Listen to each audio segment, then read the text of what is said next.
Bismillahirrahmanirrahim. Alhamdulillahi rabbil alamin. Wal 'aqibatu lil muttaqin. Wala udwana illa 'alal zalimin. Wassalatu wassalamu ala asyrafil anbiya'i wal mursalin. Sayyidina wa maulana Muhammadin wa ala alihi wa ashabihil mujahidin at-tahirin, amma ba'du. Saudara-saudara kaum muslimin rahimakumullah. Salah satu kelebihan makhluk bernama manusia, yaitu bahwa Allah subhanahu wa ta'ala menghiasi hidup manusia ini dengan syahwat, atau yang lazimnya kita sebut sebagai hawa nafsu. Inilah tenaga yang merupakan daya dorong yang melahirkan dinamika dalam kehidupan manusia, yang menyebabkan terus-menerus terjadinya perkembangan dalam sejarah peradaban dan kehidupan manusia. Hawa nafsu bisa melambungkan seseorang kepada puncak kejayaan, dan hawa nafsu dapat menenggelamkan seseorang ke dasar jurang kehancuran yang paling dalam. Pada surah Ali Imran ayat 14, Allah subhanahu wa ta'ala berfirman, A'udzu billahi minasy syaithanir rajim. Zuyyina lin-nasi hubbus syahawati minan nisa'i wal banin wal qanatiril muqantarati minadh dhahabi wal fiddah wal khaylil musawwamati wal an'ami wal harth. Dzalika mata'ul hayatid dunya wallahu indahu husnul ma'ab. Mari kita perhatikan ayat ini lebih dekat lagi. Allah subhanahu wa ta'ala menjelaskan, Zuyyina linnasi hubbus syahawat. Makhluk manusia itu dihiasi dengan hawa nafsu. Dengan kata lain, hawa nafsu adalah perhiasan. Manusia tanpa hawa nafsu sama saja dengan orang yang tidak berhias, monoton, tidak mempunyai perkembangan dalam gerak kehidupannya. Tetapi kalau hawa nafsu adalah perhiasan, maka jika kita berbicara soal perhiasan, ada dua hal yang harus menjadi catatan pokok. Pertama, kapan satu perhiasan boleh kita pakai? Yang kedua, di mana perhiasan itu harus kita pakai? Kalau saudara berdandan rapi, pakai sepatu dengan kaos kaki, celana, jas, pakai dasi segala macam, tapi itu saudara lakukan pada saat saudara akan pergi ke WC, maka saudara sudah memakai perhiasan tidak pada waktu yang tepat. Begitupun sebaliknya, kalau jam tangan saudara pakai di kaki, kopiah saudara pasang di kaki, lalu sepatu naik ke atas jidat, maka saudara memakai perhiasan tidak pada tempatnya yang tepat. Demikian juga sifat yang bernama nafsu. Kapan dia boleh diperturutkan, di mana dia boleh disalurkan, adalah tugas daripada agama untuk mengatur syahwat atau hawa nafsu. Lihatlah kehidupan malaikat. Malaikat makhluk yang diciptakan Allah tanpa hawa nafsu. Maka kehidupan malaikat monoton. Malaikat tidak mempunyai peradaban dan kebudayaan. Malaikat adalah makhluk yang secara instinktif diciptakan untuk berbakti, tidak punya alternatif atau pilihan lain. Saudara lihat, ada malaikat yang sejak diciptakan diperintahkan untuk sujud, sujud saja sampai sekarang, enggak bangun-bangun. Ada malaikat yang sejak diciptakan diperintahkan untuk tasbih, tasbih saja, yang lain tidak. Ada malaikat yang sejak diciptakan diperintahkan mencabut nyawa, nyawa saja urusannya, yang lain tidak. Pekerjaannya monoton, tetapi memang karena tidak ada hawa nafsu, tidak ada kecenderungan malaikat untuk nyeleweng. Belum pernah kita dengar misalnya ada malaikat Jibril korupsi ayat. Ini kelihatannya ayat bagus ini, nggak usah disampaikan kepada bawahan Muhammad, dipakai sendiri saja. Tidak.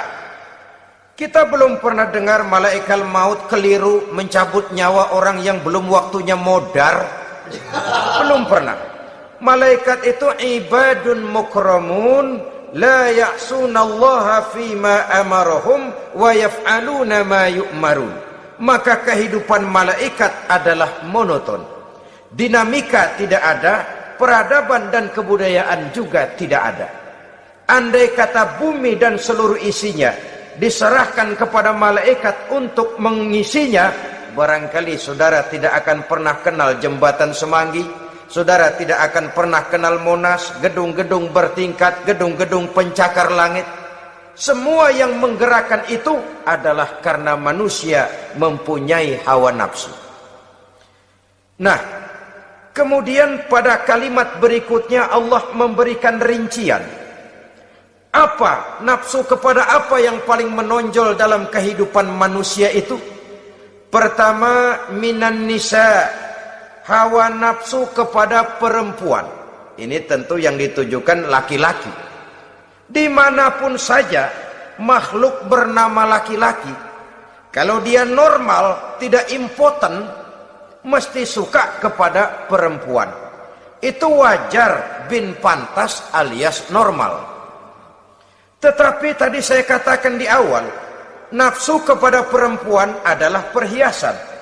Kapan makainya, di mana makainya, itulah tugas agama memberikan tuntunan dan aturan.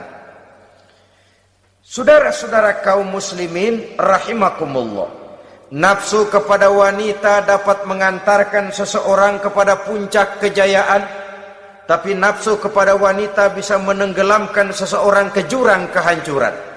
Bergantung kepada latar belakang apa yang mendorong timbulnya syahwat tadi. Dengan kata lain, motivasi syahwat tadi digerakkan oleh iman dan ketakwaan, atau semata-mata karena memang syahwat yang merupakan kendaraan iblis. Penyelewengan pertama yang terjadi dalam sejarah kehidupan manusia adalah penyelewengan yang dilakukan oleh Nabi Adam alaihi salam pada saat ia memetik buah khuldi. Kenapa itu dilakukan oleh Nabi Adam? Karena terdorong oleh rasa sayang dan cinta kepada istrinya Hawa. Sebenarnya Hawa lah yang merajuk, Siti Hawa lah yang membujuk. Dan Nabi Adam oleh karena syahwatnya kepada istrinya memperturutkan bujukan Siti Hawa itu. Peristiwa Nabi Adam ribuan tahun yang lalu akan terus relevan sampai ke zaman kita sekarang ini. Berapa banyak orang-orang yang karena terlalu ingin menyenangkan istrinya, lalu tidak segan-segan melakukan perbuatan-perbuatan yang menyimpang, baik itu merugikan orang lain, merugikan masyarakat, bahkan merugikan bangsa dan negaranya. Seorang pedagang tidak akan segan-segan menipu. Sebaliknya pun begitu. Tidak jarang wanita di dalam kelemahannya bisa menenggelamkan dunia. Seorang suami yang jujur, polos, lugu, sederhana bisa jadi koruptor ulung karena didorong-dorong oleh istrinya.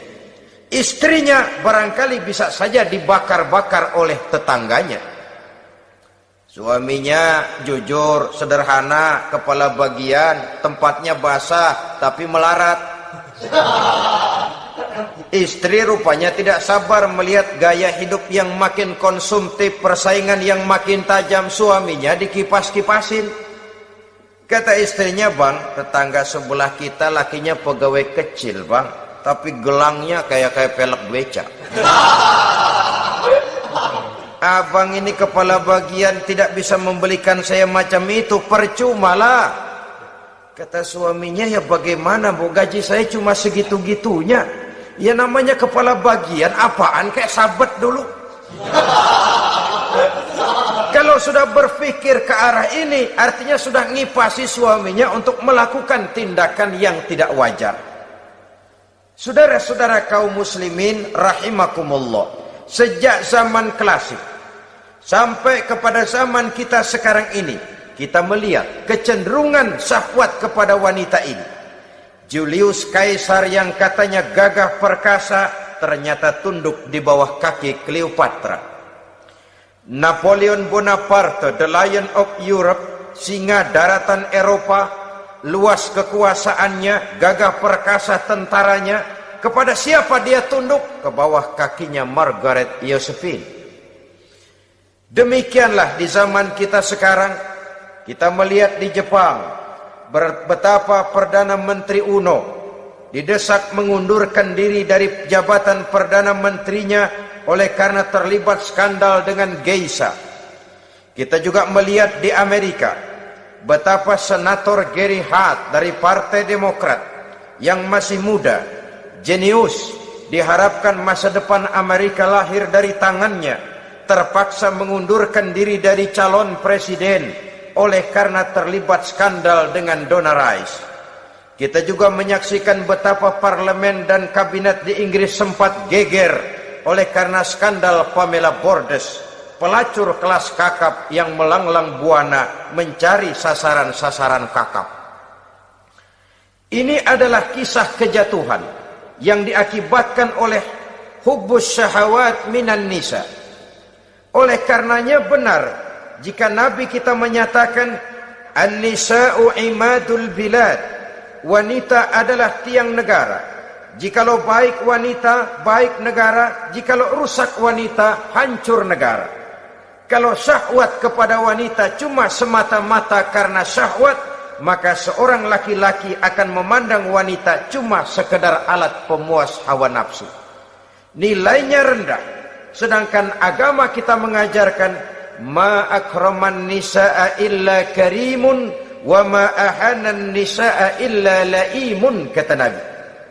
Tidak akan menghormati kaum wanita kecuali orang-orang yang terhormat, dan tidak akan merendahkan derajat kaum wanita kecuali memang orang-orang yang rendah moralnya. Dengan kata lain, apabila syahwat minan nisa ini dilandasi dengan semangat iman dan ketakwaan, maka kehidupan Rasulullah sallallahu alaihi wasallam sungguh menjadi figur dan contoh dalam kehidupan kita. Perkawinannya bukan karena wajah yang cantik semata-mata, tapi lebih merupakan nilai ibadah kepada Allah Subhanahu wa ta'ala. Dengan demikian, kecenderungan kepada hubbus syahawat minan nisa dikontrol oleh nilai iman. Barometernya, tolok ukurnya adalah iman. Di zaman sekarang banyak kasus kawin campur yang pada akhirnya akan membingungkan kita sendiri. Padahal Al-Quran secara jelas dan tegas memberikan bimbingan. Orang itu kalau sudah, kata Imam Syafi'i, wa ainur ridha an kulli aibin kalilatun kama anna aina suhti tubdil masawiya. Mata kalau dibalut cinta dia buta terhadap nista, tapi mata kalau dibalut benci hanya melihat yang keji-keji saja. Biasanya cinta kepada wanita memang bisa menimbulkan dorongan yang positif, tapi juga bisa membuat seseorang buta sama sekali. Dorongan yang positif paling kurang dari segi penampilan. Coba lihat lelaki kalau lagi demen perempuan, lenjeh banget kan. Sisiran rambutnya rapi, teriskaan bajunya lancip, sepatunya mengkilat, kantong celananya tebel, perkara anduk isinya bukan soal. Yang penting kan gaya. Lalu dinamis, kreativitasnya ada saja timbul. Tapi pada sisi lain, jikalau orang sudah kehilangan pertimbangan, juga kadang-kadang tidak segan-segan mengorbankan akidah, mengorbankan nilai-nilai iman. Padahal ini taruhan utama, sampai Quran dengan tegas memberikan peringatan. Wala ammatun mu'minatun khairun min musyrikatin walau a'jabatkum. Perempuan budak yang hitam legam, kalau beriman itu lebih baik untuk dinikahi daripada wanita cantik berkulit kuning langsat tapi musyrik. Lebih baik budak yang hitam legam beriman daripada wanita cantik berkulit kuning langsat berhati bangsat. Tapi kita kadang kehilangan pertimbangan. Karena agama, karena cinta agama digadaikan. Karena cinta akidah terjual. Karena cinta keyakinan jadi korban. Ini semua penyakit yang datang dari hubbus syahawat minan nisa. Kecenderungan mengumbar nafsu kepada perempuan. Ini memang perhiasan, tapi bisa juga jadi bumerang dalam kehidupan manusia. Berapa banyak penyelewengan terjadi karena pengaruh wanita yang tidak bisa jadi bisa. Ini pengaruh di dalam kehidupan memang sedemikian besarnya. Sehingga saudara-saudara kaum muslimin, inilah yang perlu dikendalikan dalam kehidupan, kapan dan di mana. Kalau nafsu adalah perhiasan, kapan dan di mana perhiasan itu harus kita pakai, di mana dia harus kita tempatkan. Begitu juga yang menyangkut soal perempuan. Kapan? Ya kapan tentu kalau sudah nikah. Di mana? Yang jelas bukan di depan umum.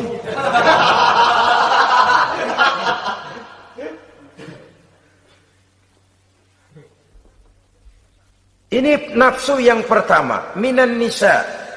Yang kedua, wal banin. Dihiasi juga manusia dengan kecintaan kepada banin. Makna banin di sini al-aulad, anak-anak laki.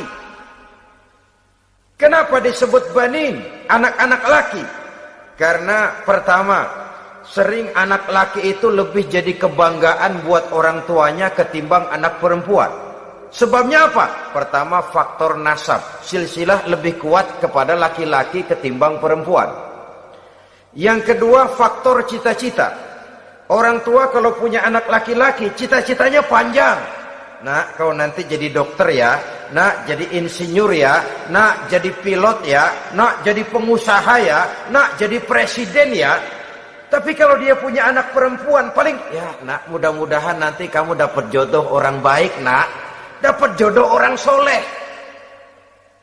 Saudara-saudara, yang ketiga, anak perempuan itu kalau sudah berkeluarga biasanya pindah kepada lingkungan keluarga lain. Sehingga orang berkata, punya anak perempuan banyak sebenarnya seperti agen.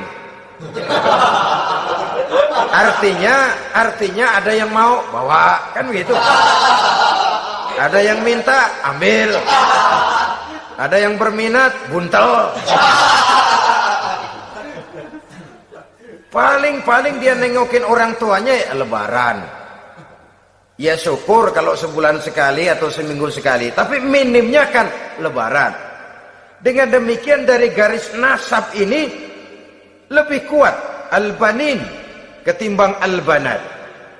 Manusia dihiasi dengan kecintaan kepada anak-anak. Sering karena terlalu cinta kepada anak, kita menjerumuskan anak. Terlalu sayang kepada anak, segala maunya kita perturutkan tanpa kendali dan kendala. Akhirnya sifat yang demikian itu malah mendorong anak untuk manja, tidak percaya kepada kemampuan yang dimilikinya, selalu mengandalkan kepada kebesaran, kemampuan daripada orang-orang yang dibanggakannya itu. Dan dalam kondisi demikian, kedewasaan dan tanggung jawabnya akan lambat berkembang. Maka Allah Subhanahu wa ta'ala memperingatkan bahwa harta dan anak bisa menjadi fitnah. Dalam ayat lain Allah juga memperingatkan, ya ayyuhalladzina amanu la tulhikum amwalukum wa auladukum an dzikrillah. Wahai orang-orang yang beriman, jangan sampai hartamu dan anak-anakmu memalingkan kamu daripada mengingat Allah. Jangan sampai kesibukanmu kepada anak dan harta benda menyebabkan kamu sampai lupa mengingat Allah Subhanahu wa ta'ala. Berapa banyak manusia yang tenggelam dengan melupakan Allah, jauh dari agama, jauh dari tuntunan syariat, oleh karena disibukkan oleh persoalan anak dan persoalan harta benda. Maka satu-satunya jalan, jikalau kita tidak ingin anak kita sampai memalingkan kita daripada mengingat Allah, nilai-nilai keimanan harus ditanamkan kepada mereka sedini mungkin. Dengan bekal ini, maka mereka, anak-anak kita, insya Allah tidak akan membuat kita orang-orang tua ini berpaling daripada mengingat Allah, berpaling daripada kehidupan beragama. Memang karena anaklah kita orang tua peras keringat banting tulang, pergi pagi pulang sore cari nafkah. Karena anaklah kita orang tua, kepala jadi kaki, kaki jadi kepala. Asal mereka bisa menikmati hari depan yang lebih baik dari yang kita nikmati sekarang ini. Tapi berapa banyak juga orang-orang tua yang tidak sadar akan amanah berupa anak ini. Mereka lalai, mereka bersikap masa bodoh, padahal tidak akan ada yang tidak dipertanggungjawabkan di hadapan Allah Subhanahu wa ta'ala. Orang tua bisa mendapat pensiunan pahala kalau anaknya tumbuh menjadi anak yang soleh. Tetapi orang tua pun bisa saja masuk neraka karena anaknya menjadi anak yang kurang ajar dan orang tuanya sama sekali tidak pernah memberikan pendidikan yang sebagaimana mestinya. Saudara-saudara kaum muslimin rahimakumullah, kita tentu berharap memperoleh pensiunan pahala dan bukan mendapat tambahan dosa dari kekurang ajaran anak-anak kita akibat kita sebagai orang tuanya tidak pernah mau mendidik mereka. Dalam hadis ada diriwayatkan, ada anak kurang ajar, sembahyang tidak, puasa ibadah tidak, kenal Allah tidak, beriman pun tidak, dosa kelewat banyak, kejahatan berkarat. Di akhirat nanti disidang dia, ditanya, kamu kenal siapa Tuhanmu? Tidak. Kamu tahu siapa nabimu? Tidak. Kitab sucimu apa? Tidak tahu. Kiblatmu di mana? Tidak ada. Kamu sholat? Tidak pernah. Kamu puasa? Tidak pernah. Wah, kalau begitu kamu rusak sekali. Kamu neraka. Anak ini mengajukan protes. Saya menuntut keadilan. Benar saya tidak kenal siapa Tuhan saya. Saya tidak tahu apa kitab suci saya. Saya tidak pernah mendirikan sholat, tidak pernah melaksanakan puasa. Pendeknya tidak ibadah dan tidak iman. Tapi semua itu terjadi, sebab-sebabnya tidak lain karena orang tua saya tidak pernah mendidik dan mengajarkan saya.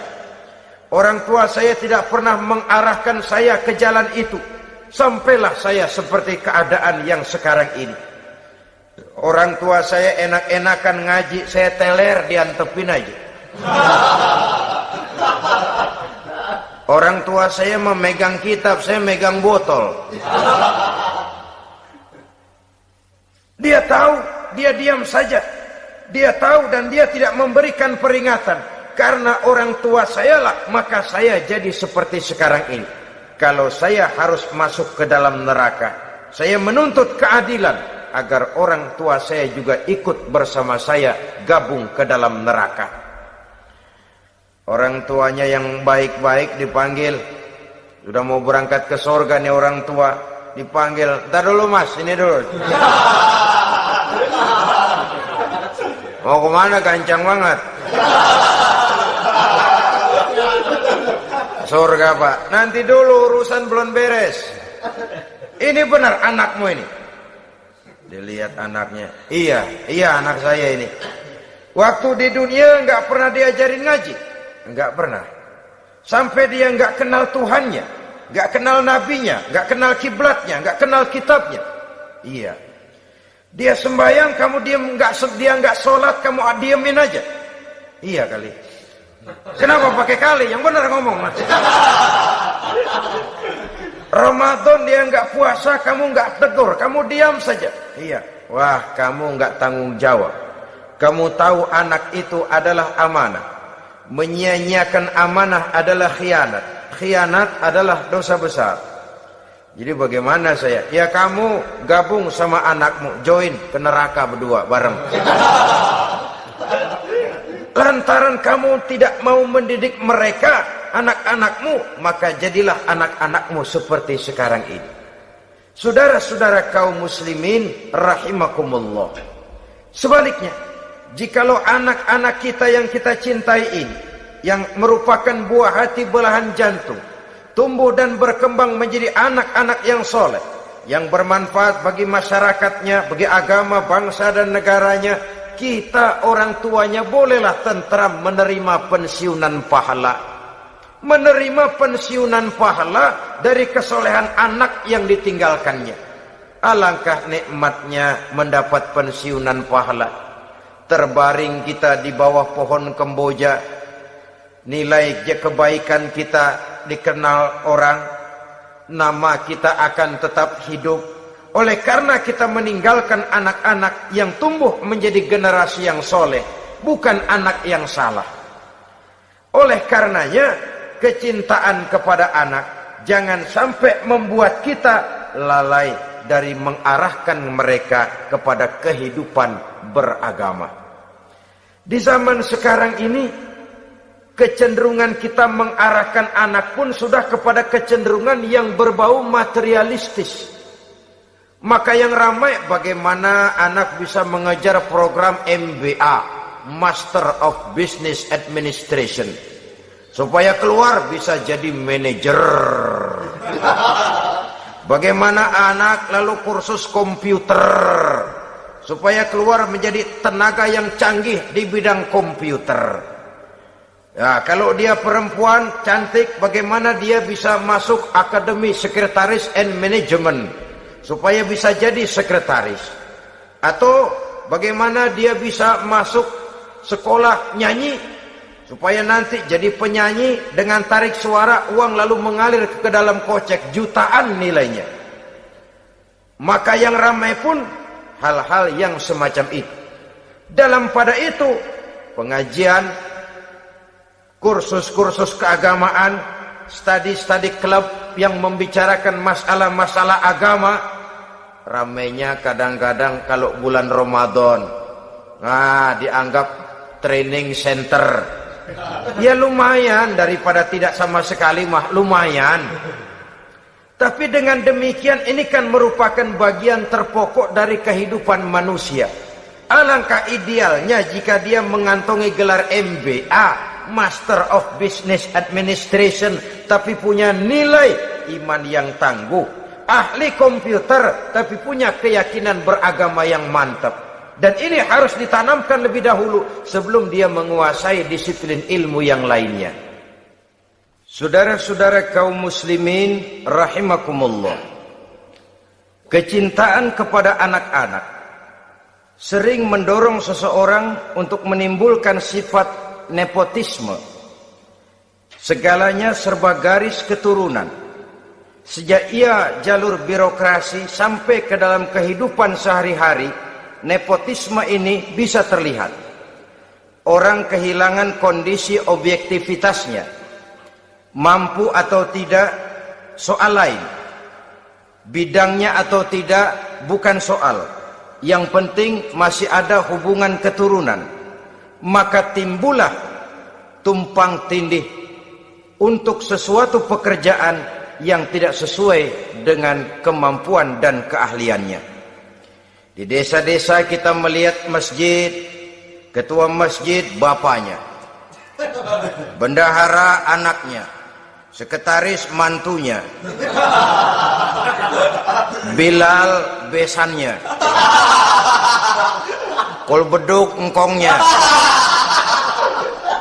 Pokoknya asal masih ada garis keturunan masuk, tidak minggir. Ini pada akhirnya kurang menciptakan pemerataan kesempatan. Iyalah kalau profesinya, tapi kan jarang yang demikian itu.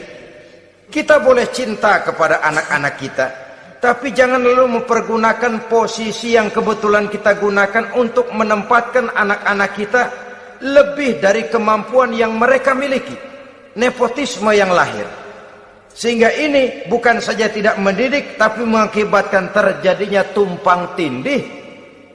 Tidak lagi berprinsip the right man on the right job, bahwa orang harus ditempatkan sesuai dengan keahliannya, tapi kita sudah berpikir subjektif, ahli atau tidak ahli, asal masih berbau keturunan, ayo silakan. Nepotisme yang akan lahir. Oleh karenanya, mencintai anak adalah sesuatu yang merupakan perhiasan di dalam kehidupan. Wajar, tetapi harus kita menempatkannya sesuai dengan semestinya. Ini yang kedua.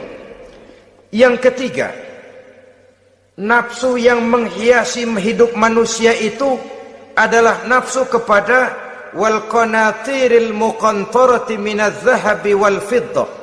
Al-qantarah ay al-malul katsir. Kecintaan, kesenangan, nafsu kepada harta benda yang banyak daripada emas dan perak. Ini tentu sesuai dengan situasi dan kondisi. Kecintaan untuk mengumpulkan harta benda yang sebanyak-banyaknya, baik itu berupa emas, baik itu berupa perak. Ini cuma penyebutan beberapa jenis dari kecenderungan manusia kepada harta benda. Bukankah sering dikatakan orang bahwa manusia di dalam berhadapan dengan harta itu seperti meminum air laut. Makin diminum, makin kering tenggorokan, makin haus kita dibuatnya. Apabila watak ini kita perturutkan, maka manusia tidak akan pernah kenal puas, tidak akan pernah kenal cukup. Nabi kita memberikan peringatan, "Lau anna libni Adam wadiyani min zahabin labtagha lahu mathalisan wa la yamla'u jawfa ibni Adam illa turab." Andai kata manusia mempunyai dua buah ladang yang seluruhnya berisi emas, akan puaskah manusia? Tidak, mereka akan cari ladang emas yang ketiga. Wala yamla'u jawfa ibni Adam illa turab. Sungguh mulut manusia ini tidak akan pernah penuh terisi kecuali kalau sudah disumpal dengan tanah. Artinya kalau sudah dia dipendam di liang lahat baru cukup.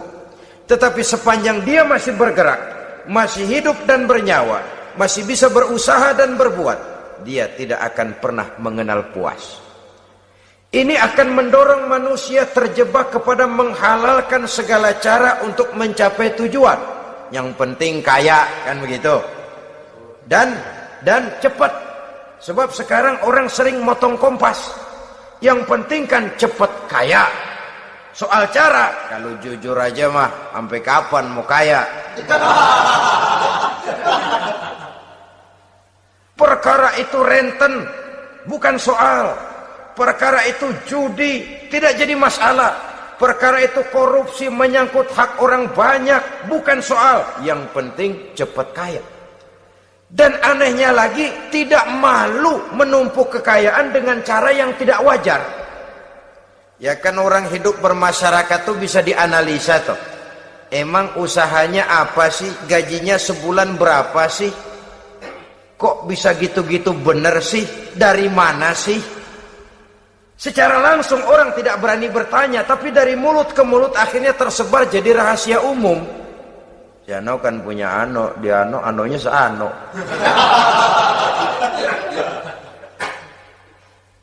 Ini bisa jadi bahan pertanyaan dalam kehidupan, akhirnya jadi gunjingan. Orang sudah tidak terlalu peduli dari mana kekayaan itu diperoleh. Yang penting kaya. Dengan menghalalkan segala macam cara. Terjebaklah ke dalam cara-cara mafia. Terjebaklah ke dalam cara-cara yang tidak wajar, tidak bijaksana. Memperkuat klik, clean. Dengan menghantam yang lain. Saudara-saudara kaum muslimin rahimakumullah. Bahwa manusia punya nafsu ingin kaya, itu boleh. Boleh. Agama memberikan tuntunan, memberikan aturan. Tidak hanya sekedar asal kaya, tidak hanya sekedar asal banyak harta. Malahan hadis menyatakan, kalau saudara diberikan umur panjang, pertanyaan akhirat cuma satu kok. Umurmu kau habiskan di mana? Kalau saudara diberikan amanah berupa ilmu pengetahuan, pertanyaan akhirat juga cuma satu kok. Ilmumu kau amalkan untuk apa? Tapi kalau kita diberikan amanah berupa harta benda, pertanyaan akhirat itu dua. Min aina iktasabahu wa fima anfaqahu. Dari mana hartamu kau dapat, kemana hartamu kau belanjakan. Dari mananya ditanya, kemananya juga ditanya. Depan belakang ditanya. Dan kalau mempergunakan harta untuk kesenangan syahwat, orang berani bukan main. Tapi kalau untuk kepentingan agama, yang hakikatnya untuk kepentingan dirinya sendiri, berat seperti nyabut bambu dari ujung. Orang kalau menyumbang masjid 100.000, itu kan zohirnya memberikan panitia masjid. Tapi hakikatnya kan dia nabung buat dirinya sendiri. Seolah-olah dia cuma berkata, Pak, tolong saya titip 100.000, ini untuk kepentingan saya di akhirat nanti. Silakan uangnya mau dibelikan semen, pasir, kaca, pintu, jendela, silakan. Saya cuma titip, ini untuk saya di akhirat nanti. 100.000 Pak. Zohirnya dia memberikan kepada panitia masjid, madrasah, pesantren, yatim piatu. Hakikatnya dia nabung buat dirinya sendiri di akhirat. Malah tabungan ini bukan SDSB namanya, SDBS. Sumbangan dana berhadiah surga, itu SDBS namanya. Sekarang orang mengejar SDSB, lalu berat mengejar SDBS, sumbangan dana yang berhadiah surga. Langsung dari Allah Subhanahu wa ta'ala. Coba kalau dia main golf, sewa lapangan golf itu 400-500 ribu sebulan, paling 4-5 kali main. Beli stick golfnya saja sampai jutaan. Datang panitia pembangunan masjid 100.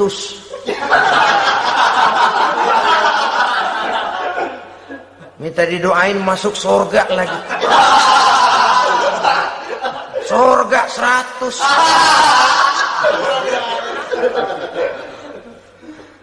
Saudara-saudara kaum muslimin rahimakumullah. Kecintaan kepada harta benda yang banyak, baik berupa emas, berupa perak, mendorong orang untuk berlomba-lomba yang Allah peringatkan dalam Al-Quran, Alhaakumut takatsur hatta zurtumul maqabir. Kamu telah lalai akibat kamu berlomba-lomba memperbanyak materi dunia. Hatta zurtumul maqabir, sampai kamu dekat masuk ke liang kubur, baru rupanya sadar bahwa perlombaan ini tidak akan pernah sampai ke garis finish. Betapapun jauhnya rally Paris-Dakar, garis finishnya ada. Betapapun hebatnya medan yang ditempuh, buasnya gurun pasir Afrika, garis finishnya pasti ada. Itu kan rally yang terbuas di dunia katanya, Paris-Dakar. Tapi garis finishnya ada. Namun jikalau kita berlomba memperbanyak harta, kita tidak akan pernah sampai ke garis finish. Yang kecil-kecilan aja dah. Kalau orang ditanya, kamu kenapa sih belum mau sembahyang? Ya bagaimana mau sembahyang Pak, tinggal di Jakarta masih kontrak. Saban habis tahun diubur-ubur yang punya rumah. Kalau punya rumah sendiri walaupun kecil-kecilan, saya mau ibadah Pak. Ya, diberikan rezeki oleh Allah, bisa bikin rumah walaupun kecil-kecilan, belum juga mau sembahyang. Kok belum juga sembahyang? Iya Pak, rumah emang udah punya sendiri, cuman kecil Pak, atasnya atap, kalau hujan aja bocor.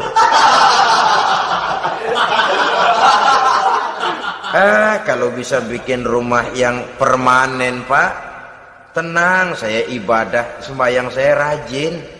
Iyalah, diberikan rezeki, bisa bikin rumah permanen, bagus rumahnya. Lain lagi, iya, rumah sudah permanen, tembok, ubin, cuman isinya belum ada Pak, perabotannya. Duh. Kalau punya peralatan rumah tangga yang memadai, tenang, saya ibadah. Diberikan juga rezeki, bisa beli perabotan rumah tangga yang lumayan. Di atas tekelnya sudah pakai karpet, mebelnya spaghetti, tempat tidurnya alga spring bed, dan lopilo, ada kulkas, ada TV, di sebelah TV ada kunci mobil. Kuncinya mobilnya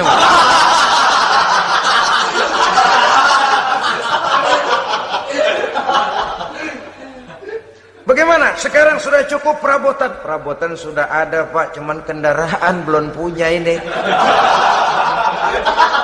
Kemana-mana masih ngukur jalanan aja. Kalau punya kendaraan enak, kemana-mana cepet Pak, mau ke masjid juga getap dah, rajin. Diberikan rezeki, bisa beli kendaraan. Lain lagi nanti, sudah punya sepeda, pengen punya motor kepengen punya mobil kepengen punya pesawat terbang pengen punya kapal induk. Sudah punya kebun, pengen beli sawah, sudah punya sawah, pengen punya gunung, sudah punya gunung, laut diborong. Perlombaan materi tidak akan pernah membawa kita ke garis finish, karena sifatnya sangat abstrak, bahkan akan mendorong kita seperti gurita, cenderung kepada penyakit tamak bin rakus alias serakah. Dengan demikian saudara-saudara, bahwa kecintaan kepada harta merupakan nafsu, dan nafsu itu adalah perhiasan, dia bisa menjadi daya dorong positif. Kalau dalam upaya memperoleh harta itu kita tidak akan keluar dari tujuan keridhaan Allah. Saya cari nafkah tapi yang Allah ridho. Saya ingin kaya tapi dengan cara yang Allah ridho.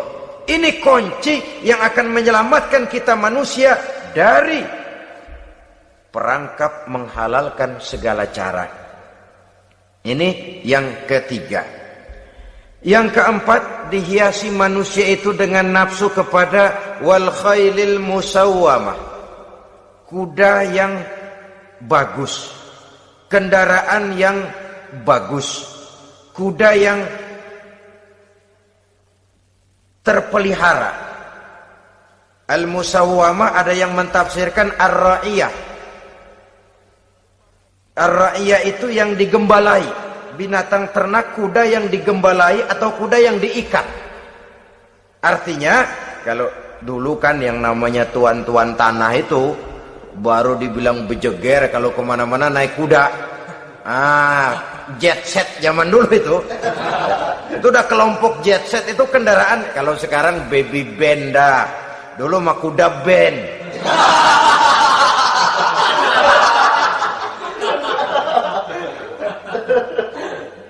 Manusia punya kecenderungan suka kepada kendaraan. Apalagi di zaman sekarang ini, wah, iklan-iklan itu kan sangat menggoda kita, melayani segala macam bentuk penjualan. Nah, ini lalu terangsang biar duit cekak. Kalau udah ngebaca itu, wah, berani banget dah.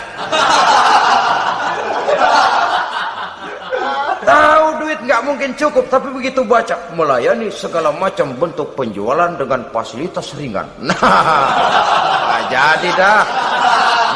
Jadi juga punya mobil, jadi dah. Perkara utang itu bakal nyekek leher, bukan soal. Kasihan saudara-saudara kita di daerah-daerah yang terjebak kepada iklan-iklan merangsang yang akhirnya di luar kemampuan, sehingga terjebak pada saat dia harus mengembalikan kredit dia tidak mampu, barang disita, uang hangus, nyengir deh. Bekipas sembari tahlil. Habis arang besi binasa. Bahwa kita menginginkan kendaraan yang serba baik, silahkan.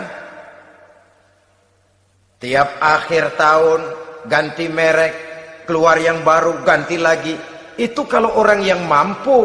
Buat kita yang tidak mampu, kenapa tidak bersyukur melihat yang lebih rendah di bawah kita?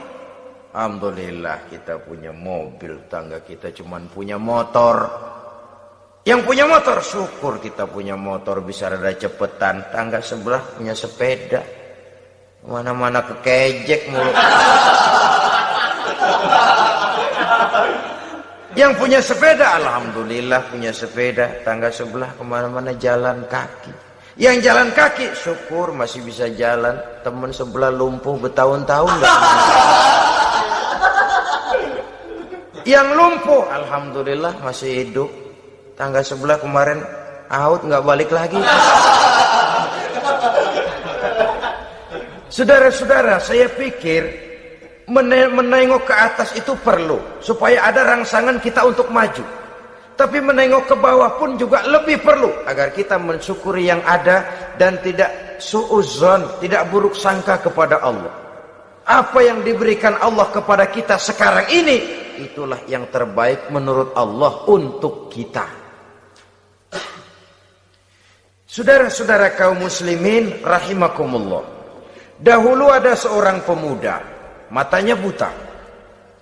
Dia mengeluh, "Ya Allah, kenapa saya dilahirkan dalam keadaan buta? Apa dosa saya? Apa salah saya? Andai kata saya tidak buta, saya melihat keindahan alam ini, saya lebih akan bersyukur kepadamu ya Allah." Nah sudah, dia berburuk sangka kepada Allah. Satu hari, ini Raja Baduy di pedalaman mengerahkan tentaranya menculik anak-anak muda.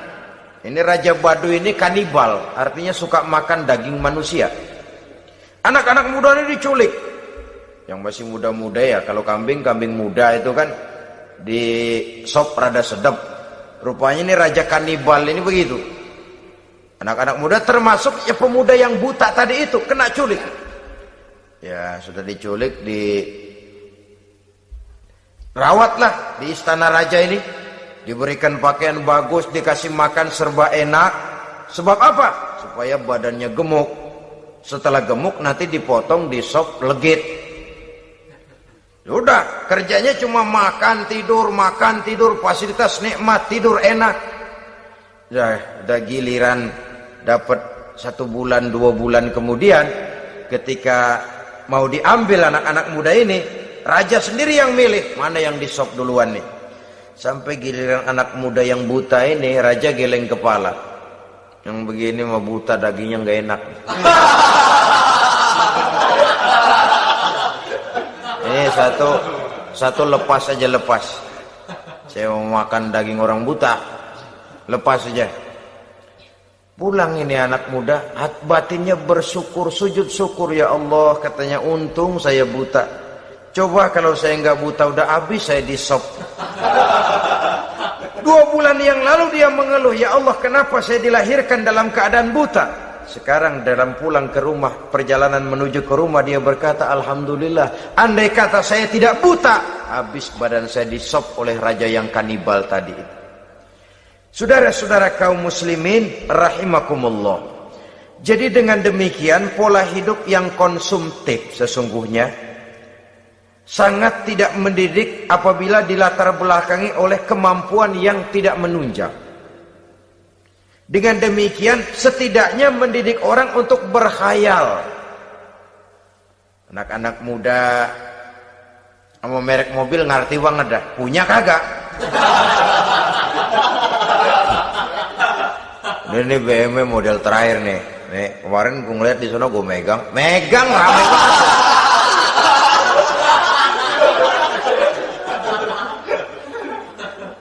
Tulul amal ini kalau tidak diimbangi dengan saluran yang positif, dia akan terjebak kepada penyakit tulul amal, panjang angan-angan. Baiklah ya, wal khailil musawwamah. Yang keempat, yang kelima maksud saya, wal an'am, cinta kepada binatang ternak. Manusia ini kan punya kecenderungan macam-macam.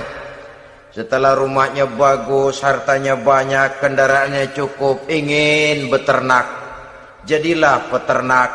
Ini kecenderungan manusia, wajar saja sepanjang didapat dan dilakukan dengan cara-cara yang wajar.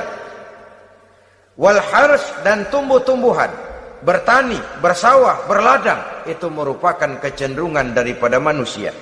Keseluruhan itu kata Allah, kecintaan kepada wanita, kepada anak, kepada harta benda, kepada kendaraan, kepada binatang ternak, kepada tumbuh-tumbuhan, zalika, semua itu mata'ul hayatid dunya, merupakan kesenangan hidup dunia.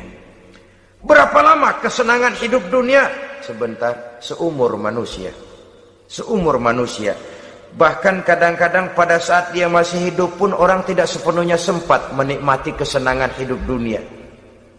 Apabila ajal datang, selesailah kehidupan dunia sampai di situ.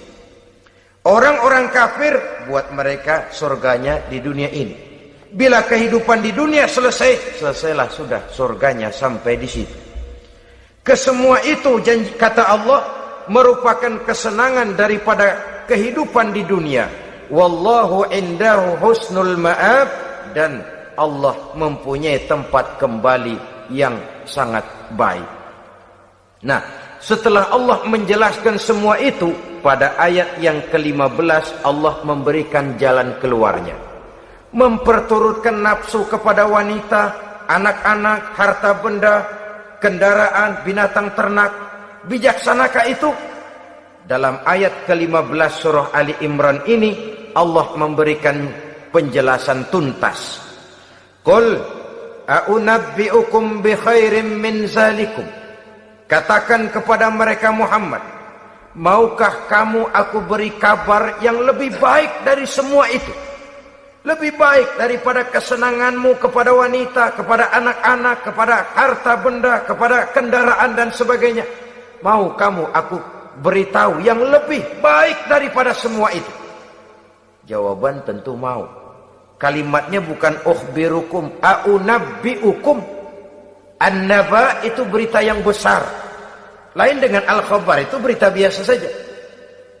An-naba, sehingga pembawa berita disebut nabi.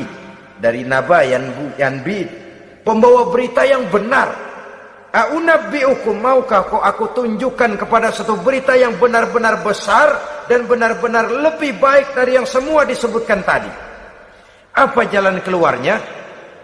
Lillazina taqaw 'inda rabbihim jannatun tajri min tahtihal anhar. Bagi orang-orang yang bertakwa kepada Allah, mereka akan mendapatkan surga yang di bawahnya mengalir sungai.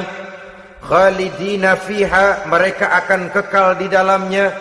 Wa azwajun mutahharah, dan mereka mendapat istri-istri yang suci. Waridwanum minallah, dan keridhaan daripada Allah subhanahu wa ta'ala.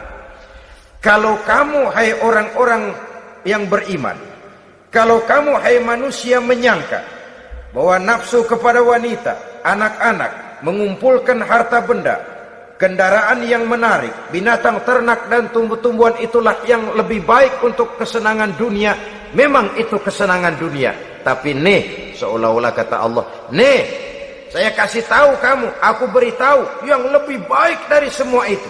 Apa? Takwa kepada Allah. Kecintaan kepada wanita. Kalau takwa dasarnya, orang nggak amburadul, nggak semrawut, nggak pokoknya gue masal perempuan dan membuat terus. Tapi punya kaidah, punya norma. Demikian juga kepada anak-anaknya. Demikian juga kepada harta benda. Pokoknya asal harta, mau halal mau haram, tekuk terus dah. Semuanya dilandasi oleh taqaw, lillazina taqaw, oleh ketakwaan kepada Allah. Nah, ketakwaan ini akan menghasilkan apa? Inda rabbihim jannatun tajri min tahtihal anhar. melahirkan, menghasilkan surga yang di bawahnya mengalir sungai-sungai. Saudara-saudara kaum muslimin rahimakumullah, jika kita menyangka bahwa wanita bisa memberikan kesenangan, iya, kesenangan dunia. Jika kita menyangka bahwa harta benda bisa memberikan kesenangan, iya, kesenangan dunia. Jika kita menyangka bahwa kendaraan bisa memberikan kesenangan, iya, kesenangan dunia. Tapi kita tidak cuma ingin itu, kita ingin itu semua juga bisa membawa kesenangan akhirat. Caranya landasi dengan takwa. Kesenangan kepada wanita didasari dengan takwa. Maka jangan jadikan wanita cuma sekedar alat pemuas hawa nafsu. Kesenangan kepada anak-anak dilandasi dengan takwa. Maka anak-anak diarahkan kepada jalan yang diridhoi Allah. Kesenangan kepada kendaraan dilandasi dengan takwa, maka kendaraannya selalu mengarah berjalan menuju jalan takwa, diridhoi oleh Allah Subhanahu wa taala. Kalau tidak, tuh mobil asal lempengan Ancol gancang banget dah. Tapi giliran dihadapin ke masjid, mogok melulu. Urusan ngaji ada aja halangannya tuh kendaraan. Tapi kalau untuk urusan maksiat ngebut benar-benar. Dilandasi dengan ketakwaan. Sehingga dengan demikian tidak hanya sekedar surga di dunia ini, tapi lebih-lebih di surga di akhirat nanti. Khalidina fiha, kekal. Kalau dunia ini kan zillun zail, bayangan. Hari ini kita jaya, besok kita bangkrut. Siapa yang mau menghalangi? Hari ini kita melambung, besok kita nyungsep. Siapa yang bisa menarik? Tidak kekal, berubah, temporer, relatif. Di sana kebahagiaan yang dilandasi dengan takwa ini sudah surga, kekal di dalamnya, azwajun mutahharah.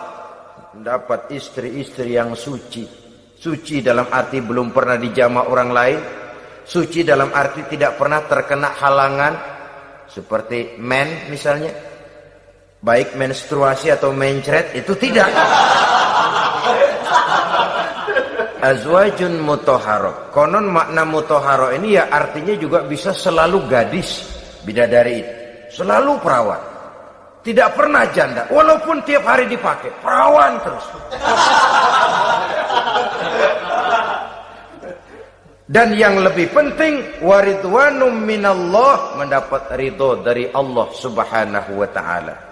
Jadi hawa nafsu dengan motivasi takwa, itulah sesungguhnya yang dikehendaki oleh Ali Imran ayat 14 dan 15 ini. Dengan demikian, manusia dengan ketakwaannya mengendalikan hawa nafsu dan bukan malah dikendalikan oleh hawa nafsunya. Sehingga dengan demikian seluruh fasilitas yang dimilikinya, baik itu berupa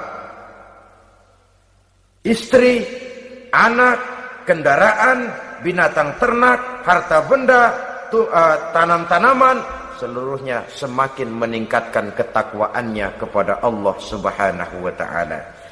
Mudah-mudahan kita bisa mencapai tingkat ini di mana kita hidup mampu dan sanggup mengendalikan nafsu, bukan malah dikendalikan oleh hawa nafsu.